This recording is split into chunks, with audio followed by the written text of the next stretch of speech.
Hi guys, Matt here from Rocket Expansion. Today we're going to talk about author website must-haves, essential elements that you must have on your author website to make it awesome.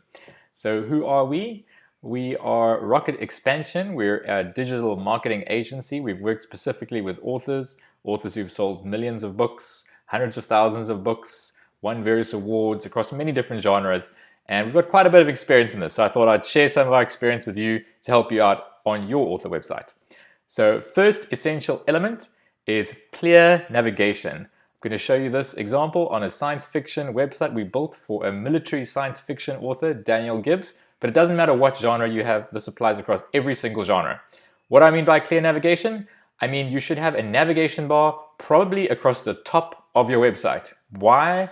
Because that's where people expect to have your navigation bar. There is a kind of a clash between creativity and functionality. And online, on the internet, you really want things to work well. You want things to be very clear, very simple, and you want to use things like, look how we've used this animated background video to make the website interesting and immersive. But still, it's actually very, very simple. It's very, very clear and easy to know what to do. So in your navigation, you should have a few pages, definitely. You should have a home page link, probably. You could have a link that's just on your logo at the top. But generally a home page link, if people get lost, they can come back to the home of the website and find their way from there.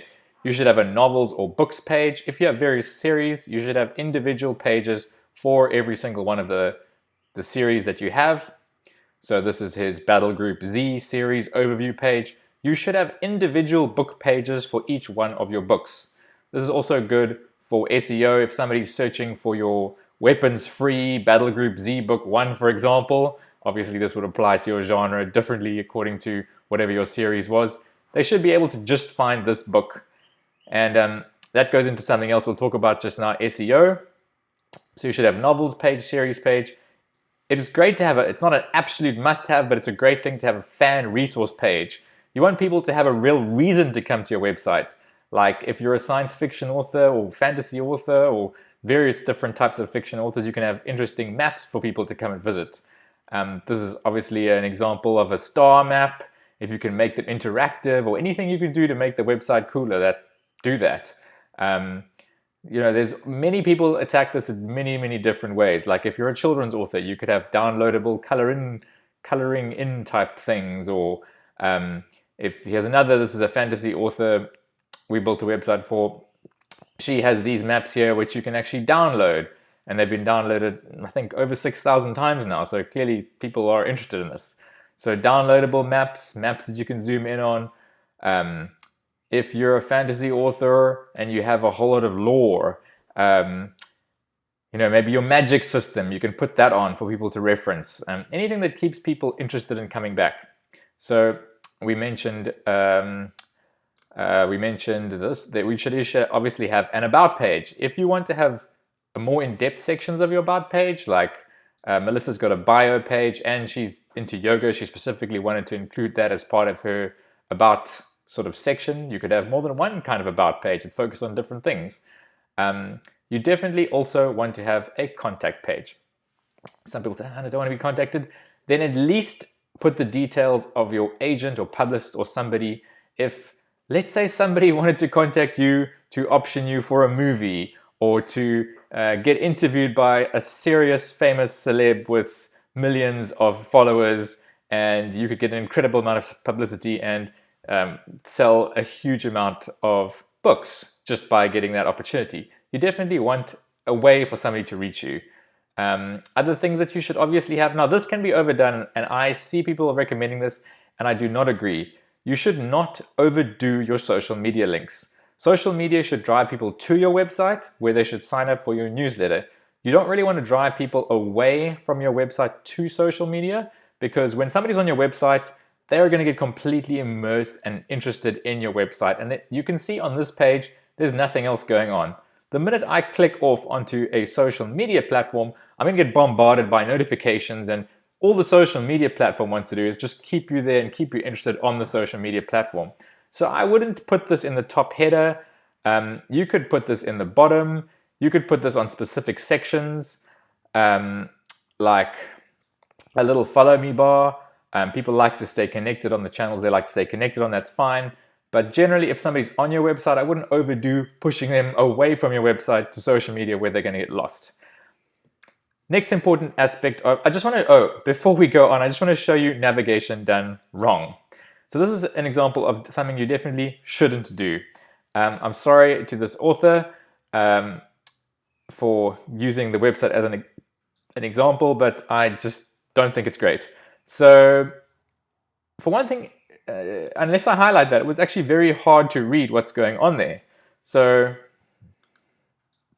make sure your text has enough contrast that's actually legible, like bright yellow on a dark background or white on a black background, very, very easy to read. But dark on dark, very difficult to read. And then don't just have massive blocks of text. Have little sections of text that are not overwhelming to read, maybe a paragraph or two. Keep it sort of cleanly, well organized, that if there is a section, it's very clear what's going on in that section. You click into that section, there's a limited amount of information at any one area of the website. So this is like, if you just look at the overwhelm of things you can do here, like, okay, there's all these little links here. The writing is so small it's hard to read, and there's things like, what is chronicalism? I don't know what's going to happen when I click that. I'm not sure if that was supposed to sound interesting or something, but more than likely, if you're trying to be clever and creative, you're just kind of going to lose people instead of actually, there's so much going on here. It becomes quite overwhelming. And WordPress, I don't know why somebody is interested in permalink, bookmark the permalink site message. There's just so much going on here that it becomes quite confusing and quite disorganized. I think this website could be structured a lot better with a few big headings to sort of segment what's going on. He could have structured things. I'm sure that some of these things are subsections to a larger section, and he could have basically made this website under just a few pages, and it would be a lot clearer. And very closely related to this whole navigation and clarity aspect of your author website is your author branding. So branding is, people kind of disagree as to what that exactly means, but we'll just simply say it's what makes you unique as an author, the characteristics that really define what makes you different from everybody else. And obviously your logo comes into it, your colors come into it, your unique voice, the type of genre you are as part of your brand, and your unique sort of subgenre within that brand, your unique sort of style of writing and world that you've created. All these things come into your brand. It's basically how the world perceives you as different from everybody else. So in this example of Melissa here, she has a color scheme that she uses. You can see a very definite color palette across all her books. It's oranges and teals with a little bit of yellow highlight. So when we built her website, we kept that in mind. She uses a very specific font here. You'll see it comes up everywhere. So I would suggest take your main title font and pull it into your website. It makes your website feel like an extension of your book brand, and people then come to recognize this font as your font, and they come to recognize these color schemes as your color scheme. And when they see you on social media and they see your newsletters and they see this, they immediately go, oh, okay, great, that's that author I love to get the content of, and they consume more. They get used to you, they build up more of a relationship with you, and they start loving your stuff, right? I'll give you a completely different example of an author brand here. So this is Mike Michalowicz. He does, obviously, business books for entrepreneurs, and you can see it's very, very different. He doesn't have a lot of deep textures, but he has a very fun brand. You hover over his books here, and he just kind of gives you these quite wacky, different kind of personalities he has in each one of his books. So his brand is kind of an entertaining, I think they call it like edutainment, kind of style of business writing. He's also very kind of people-oriented, so he uses a lot of people in his images, but super, super fun guy, and writes some brilliant stuff. Very humorous images if you check this out. He was there with Tony Robbins, but way back in the background. um, and similarly, with branding, with your navigation, another thing that is going to help you a lot build your relationship to your audience is your free stuff page. Now, Mike here just calls it Get the Free Tools. Other example, Daniel Gibbs, he's a military science fiction author, so we decided to call it Join the Fight. Here's another example of a more contemporary fiction, historical fiction author we worked with, Vera Jane Cook. She just went with sign up. But essentially what this is you're going to give away something for free because you want to be able to nurture the relationship with your readers. This is kind of called a book sales funnel. Don't worry if that sounds spammy or scammy or anything. All that means is a system that allows you to build a relationship and nurture the relationship until somebody actually buys your books. Every kind of business needs a sales funnel of one kind or another. It's part of a business. And all that is on your website is you're going to give something away for free. Vera Jane Cook in this example is giving away her book, The Fawn Years. And obviously you subscribe, and in her first newsletter, she's going to give you a link to something on this website that's a downloadable. You're going to get this book. Daniel Gibbs has really gone to town on this. He has free downloads for everything, but you want your free downloads page to look so awesome that people would actually almost be willing to pay for it. Like this looks like a legit ebook that you'd be willing to buy, and it probably is. So it's not a bad idea to make book zeros. You can see here you get Stand Firm, Echoes of War, book zero. So it's the book zero of his one series, plus you get the book zero of his other series. So you're getting 2 book zeros, and you join his email list. And then from there, of course, email being a very dependable communication channel, you can keep sending information. You can then send out, you released a new book. You can send out information about what you're doing, get people to get to know you, right? Let's look at Mike McCallowitz's website. He says, Get the Free Tools, and you can see he said that twice. And you'll notice something about this free offer thing in all of these websites that I've just used, except perhaps Melissa's. She opted in to be less she didn't want it so much. She just put signups at the bottom of every page. But literally the signups are pretty much at the bottom of every page. So you definitely want, if there's one thing you want people to do, it's to join your email list. Because they might never come back to your website, but at least if a good portion of them have joined your mailing list, you have another opportunity to speak to them again.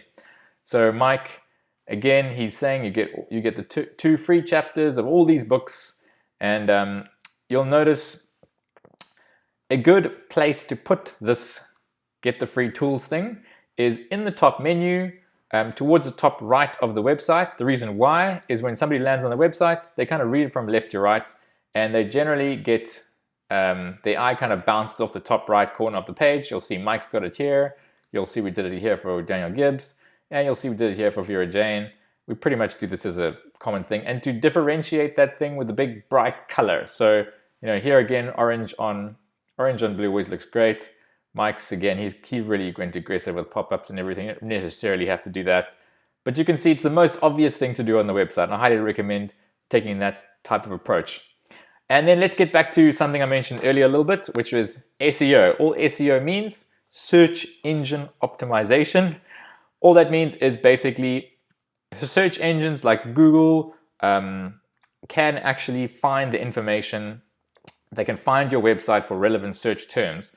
So if we popped into Google and we went and said, well, let's use another author, James Maxwell author. We type James Maxwell author, then James Maxwell comes up number 1 and number 2, and we can go in and find his website. If we typed, I don't know, so let's say